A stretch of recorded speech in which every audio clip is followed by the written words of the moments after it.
டெல்லியில் பள்ளியில் மாணவி பலாத்காரம் செய்யப்பட்டதை தொடர்ந்து மேலும் 2 குழந்தைகள் படுகொலை செய்யப்பட்ட சம்பவத்தால் தலைநகரில் பரபரப்பு ஏற்பட்டுள்ளது. டெல்லி மங்கோல்பூரியில் உள்ள மாநகராட்சி பள்ளியில் 2ஆம் வகுப்பு படித்து வந்த 7 வயது மாணவி பள்ளி அறையிலேயே பாலியல் பலாத்காரம் செய்யப்பட்டாள்.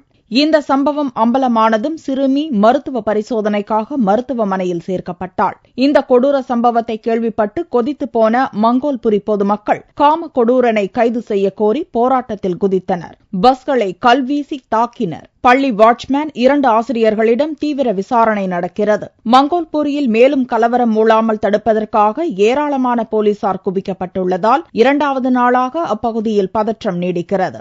7 வயதே நிரம்பிய மாணவி பலாத்காரம் செய்யப்பட்ட அதிர்ச்சியிலிருந்து மீளாத டெல்லி மக்களின் தலையில் சனிக்கிழமையன்று இன்னொரு பேரிடி வந்து விழுந்தது. 4 நாட்களுக்கு முன் மண்டாவலி பகுதியில் உள்ள பள்ளியிலிருந்து கடத்தப்பட்ட 7 வயது சிறுவனும் அவனது 5 வயது சகோதரியும் மர்மமான முறையில் கொல்லப்பட்டு கிடந்தனர். அவர்களது சடலங்களை சனியன்று டெல்லியின் மையப்பகுதியில் உள்ள பிரகதி மைதான் அருகில் உள்ள புதரிலிருந்து போலீசார் மீட்டுள்ளனர். குழந்தைகளின் பெற்றோரிடம் 30 லட்சம் ரூபாய் கேட்டு மிரட்டல் போன்கள் வந்ததாகவும் அது பற்றி போலீசார் விசாரித்து வந்த நிலையில் குழந்தைகளை கடத்தல்காரர்கள் கொன்றதால் பொதுமக்கள் ஆவேசமடைந்தனர். பள்ளி நிர்வாகத்தின் அலட்சியத்தை கண்டித்தும் பாதுகாப்பு அளிக்க தவறிய போலீசை கண்டித்தும் மண்டாவளியில் உள்ள பள்ளி முன்பும் போலீஸ் நிலையம் முன்பும் போராட்டத்தில் ஈடுபட்டனர். मेरे जो है दोनों भतीजे के बेटे और बेटी अपहरण हुए थे मंगलवार को 1 बजे स्कूल से। हमने FIR कराई।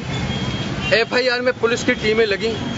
हम जिस बंदे को बोले इसको उठाओ, हमारा उसके ऊपर पूरा शक था, उन्होंने पुलिस वालों ने नहीं उठाया. தலைநகர் டெல்லியில் சட்டம் ஒழுங்கு சீர்குலைந்து போயிருப்பதும் பெண்கள் குழந்தைகளுக்கு பாதுகாப்பு அறவே இல்லை என்பதும் மாணவி பலாத்காரம் குழந்தைகளின் கொலைகள் மூலம் ஊர்ஜிதமாகியுள்ளது.